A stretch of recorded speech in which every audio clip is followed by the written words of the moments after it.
Sa bawat hakbang ng buhay, may mga araw talagang napapagod ka.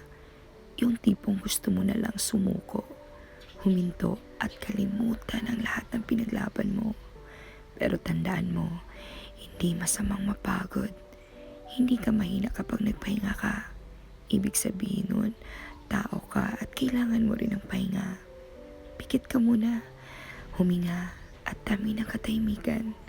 Sa paghinga mo, muling bumubuo ang lakas. Sa katahimikan, unti-unting bumabalik ang sigla. At kapag handa ka na, bumangon ka ulit. Dahil ang laban ay hindi dito nagtatapos. Hindi sa pagod at lalong hindi sa paghinto. Muli mong harapin ang bukas. Mas matatag, mas buo at mas handa. Pahinga lang ha, tapos tuloy ulit ang laban.